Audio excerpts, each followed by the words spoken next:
Mi nombre es Nixon Leal y tengo 33 años de edad. En el año 2017 iniciaron de nuevo las protestas en contra de la dictadura de Nicolás Maduro. Yo recientemente venía de un centro de detención llamado el Sebin Helicoide y entendía cuál era mi rol y mi responsabilidad como joven ante la situación, lo que estaba sucediendo. A pesar de todas las restricciones que me colocó la dictadura, yo igualmente decidí salir a protestar nuevamente. Yo, junto a un compañero, fui perseguido desde mi casa por una comisión de hombres armados sin identificación y me detuvieron en una calle de Caracas llamada El Recreo. Me llevaron a una camioneta, me metieron ahí con otro compañero y emprendimos viaje. Cuando me bajan de la camioneta, me quitan la capucha y veo que estoy enfrente de un edificio y hay una persona vestida de negro, sin capucha. Noto que él sí tiene identificación. No entendía por qué la contrainteligencia militar me estaba capturando siendo civil y entendí que estaba en un problema muy grave. Y así fue, me pusieron una capucha y me llevaron adentro del edificio. Me iban golpeando cada puerta que íbamos cruzando. Ellos, antes de cruzar la puerta, me chocaban con la puerta y se disculpaban, decían, oh, disculpa, lo hacían en un tono de burla. Entonces ellos me llevaron a un baño. Supe que era un baño porque obviamente en ese momento me quitan la capucha, me tiran al piso y me empiezan a golpear sin preguntar.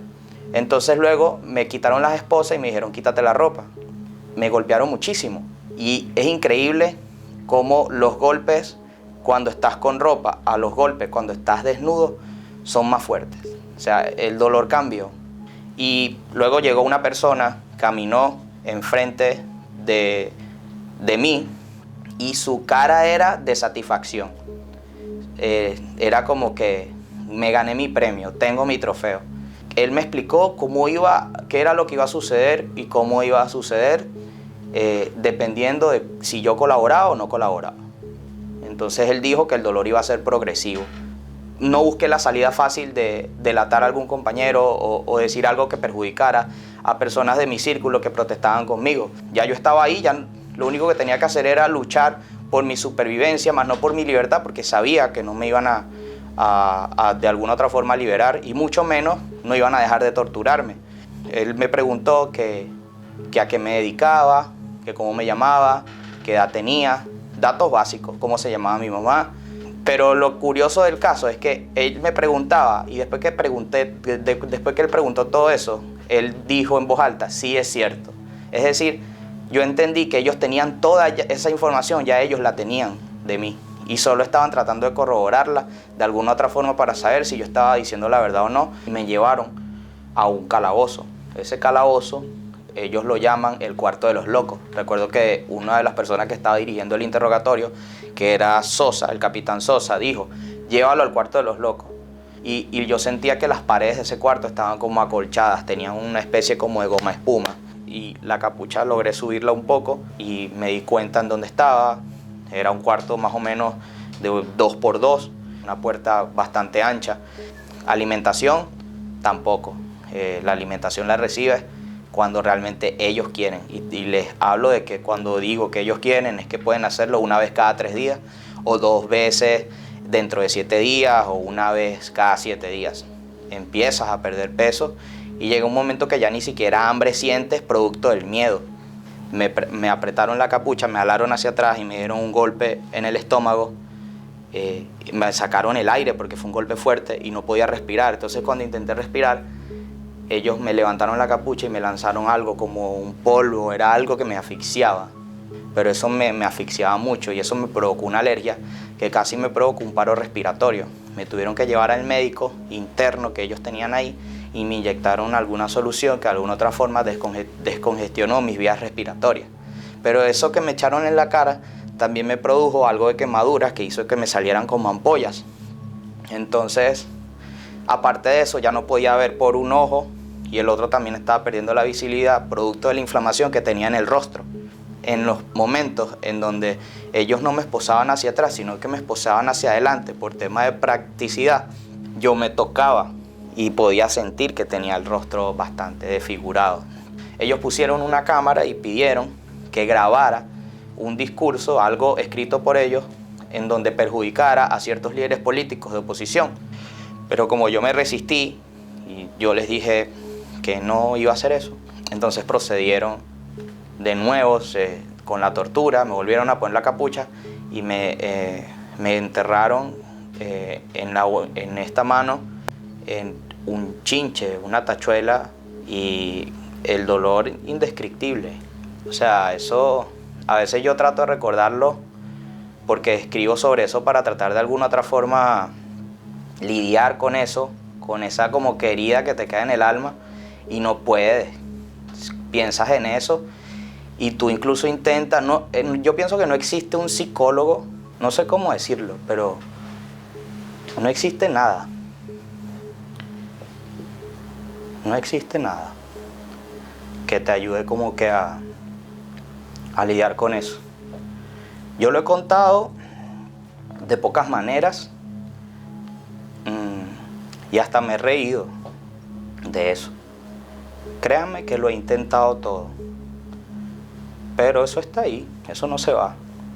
Pero tú te desmayas y no sabes ni que te desmayas, no sabes cuándo te despiertas, o no sé si fue algo irresponsable, pero ya no me importaba ni siquiera mi vida. Y les dije las groserías hasta que no me sabía, pero se las dije. Y me armé de valor y les dije todo lo que pensaba de ellos. Y no sé, como que retrocedieron. Me dejaron tranquilo y no fue hasta el calabozo que me retiraron los chinches. Me llevaron así, con eso ahí. Hasta que escuché a una persona que era como un vecino de celda. Me preguntó cómo me llamaba, que no me preocupara, que él iba a hacer lo posible porque tratar de sacar mi nombre a la calle para que supieran que estaba ahí y la gente supiera que estaba vivo. Y que si en 72 horas me presentaban, que me diera por vivo. Me llevaron como a un cuartel, era como un cuartel militar, creo que era Fuerte Tiuna. Y ahí había como una corte, había una juez uniformada, un fiscal militar uniformado, y no me permitieron la defensa de un civil. Recuerdo que hubo un oficial que me quitó la capucha y me vio y dijo que estaba feo. Dijo, mayor, este hombre está muy feo. O sea, que estaba muy golpeado. Y él le dice, no importa, déjalo así, vamos a presentarlo así, porque a mí me gusta verle el ojo al ganado de cerca. Como dando a entender que era como un reto a la juez para saber si la juez estaba con ellos realmente. Recuerdo que ese fiscal militar me acusó todos los improperios que pueda haber existido. Ese fiscal me acusó de terrorista, de que era la peor escoria de la sociedad. La juez decide darme el derecho de palabra, lo cual me sorprendió porque es que no tienes derecho a nada. Le dije a la juez que contara en acta que todo lo que estaba diciendo ese fiscal era mentira y que lo único que era cierto es que en mi país existe la tortura y que si no me creía, que me viera el rostro. Ellos terminó la audiencia, me dictaron privativa de libertad y que mi centro de reclusión iba a ser el SEBIN Helicoide. Pero ellos decidieron que no me iban a llevar al SEBIN Helicoide, se saltaron la orden de la juez y me llevaron de nuevo al DIGESIN. Ahí me tuvieron 2 meses secuestrado.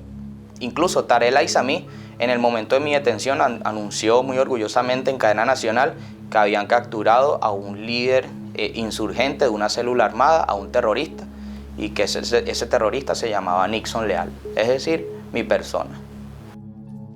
Las investigaciones han determinado que Nixon Leal es considerado como el jefe de esta célula armada del eje central del país. Y a 3 de mayo del año en curso, un equipo especial conformado por la Dirección de Contrainteligencia Militar, el SEBIN y de la Policía Nacional Bolivariana ejecutó una operación la cual permitió la captura de los cabecillas de esta célula insurgente, alias Nixon, alias Amarillo. Como ustedes han visto en los videos, han sido detenidos junto con Nixon Alfonso Leal Toro, quien era el jefe de esta célula armada. Ellos siguieron al menos 1 o 2 veces por semana, me iban y me buscaban a mi calabozo y me torturaban. Recuerdo que una vez un diputado opositor de la Asamblea Nacional por alguna otra forma tratar de ayudarme, hizo un tweet en donde él explicaba o denunciaba que me estaban torturando y dio ciertos detalles de cómo me estaban torturando. Y me enseñaron una tablet en donde me mostraban el tweet de ese diputado y que ellos querían que él borrara eso. Ellos procedieron a torturarme. Me dieron golpes, me tomaron de unas esposas, me esposaron las manos, me llevaron y me alzaron y me pusieron en un gancho que estaba pegado del techo. Me guindaron ahí como que si yo fuera un puerco y me empezaron a golpear, como si fuera un saco de boxeo. Me acostaron en el piso y uno de ellos me mostró un palo de cepillo y lo recorrió por mi espalda y él dijo que si yo no hacía lo posible porque borraran ese tweet, ese palo lo iba a meter por mi ano. Y yo le dije que lo hiciera porque yo no podía hacer nada.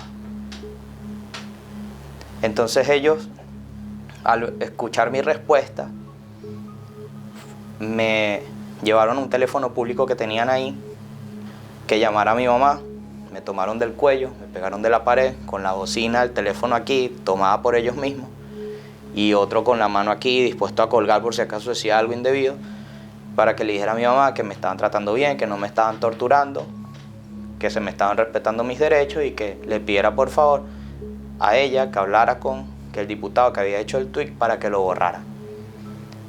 Y tenía miedo y eso fue lo que hice. Hoy en día a veces me arrepiento, pero eran situaciones, hay que estar ahí. Y eso fue lo que sucedió, supongo, porque ellos después me llevaron a la celda, me dejaron tranquilo y la tortura ya no era tanto física, sino empezaron a limitar mis alimentos. Si antes los limitaban, después de eso los limitaron más. No me dejaban, comía a veces 3 veces en una semana y perdí mucho peso. Muchas veces también dormía en el piso, en una cama como hecha de cemento. En esos 2 meses, si acaso, me bañé como 2 veces nada más que me permitieron bañarme. Y obviamente eran baños como de 20 segundos, donde solo te cae agua y te medio secas y ya. Hasta que llegó el momento del traslado a Ramo Verde y ahí fue en donde estuve 2 meses más, porque siempre, como es una cárcel militar, en donde están recluidos exclusivamente puros militares, habilitaron una sección para encarcelar a civiles y yo estaba en esa sección. Cada vez que se escuchaba el rumor de que el DIGESIN iba a ir a Ramo Verde a hacer una requisa, yo sentía el susto y me acordaba de todo lo que me habían hecho y no quería que se repitiera, obvio. Así estuve con ese proceso de ansiedad 2 meses más hasta que me llevaron a un tribunal y así como me tomaron, me capturaron, así me liberaron. Simplemente dijeron que me dieron una medida cautelar y sin mediar palabras me liberaron y me dieron una presentación cada 8 días. Amenaza, siempre estaba sujeto a alguien que estaba ahí pendiente. Cada vez que me iba a presentar había un funcionario ahí asegurándose de que yo supiera que él sabía quién era yo y que me estaban viendo y que me estaban vigilando. Y así estuve hasta que de nuevo tuve que pasar a la clandestinidad porque ellos habían dictado orden de aprehensión de nuevo en mi contra, porque se escuchaba en el país de nuevo como un clima de protesta y yo para ellos era como una pieza clave en la calle que no podía estar en la calle, no podía estar en libertad. Pero yo sabía que para mí no había más opciones de cárcel y tenía miedo, obviamente, y es por eso que entonces de alguna otra forma asumo la clandestinidad mucho tiempo hasta lograr pasar al exilio. Lo mismo que me ocurrió a mí en Caracas, le ocurrió a muchos jóvenes en cualquier región del país. Maracay, en San Cristóbal, en Maracaibo, en Valencia, en Anzoátegui, en Monagas. Siempre era el mismo patrón. Detenciones clandestinas, sin órdenes de aprehensión, hombres sin identificación. Una vez detenidos eran llevados a centros de de detención o centros de tortura. Muchos de ellos eran torturados y luego presentados a tribunales con expedientes montados, expedientes falsos. Y después de eso, cárcel, mucho tiempo. La orden es directa, la orden viene de Nicolás Maduro, la orden viene de Diosdado Cabello. Que yo condene a los míos y me ponga al lado tuyo. ¿Eso es lo que tú esperas? Pues eso yo no lo voy a hacer nunca. Estoy con los míos, así no tengan la razón. Siempre estaré junto al pueblo.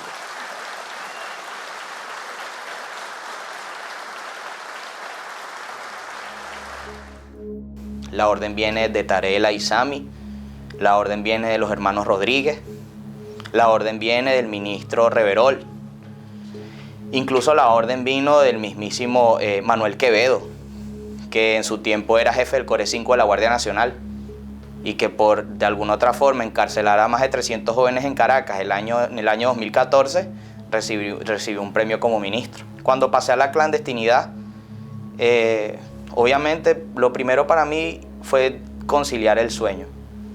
Siempre tengo pesadillas. Son difíciles. Cuando decidí migrar, que también lo hice de forma clandestina, tuve que venirme desde Venezuela hasta este país caminando.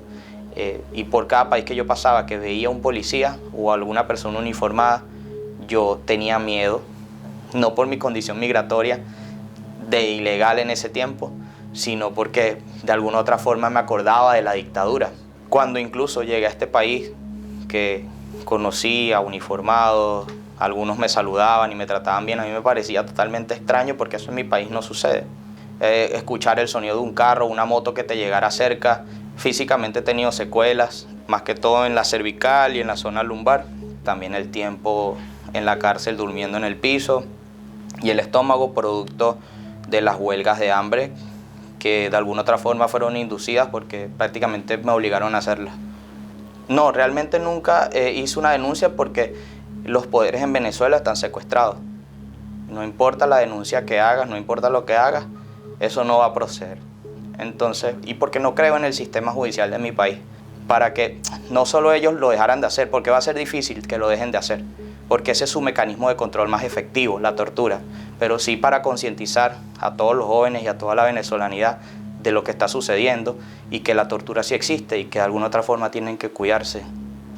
Entonces, a mi parecer, esto que yo estoy haciendo es porque quiero que se haga justicia y porque nunca más se repitan estos actos.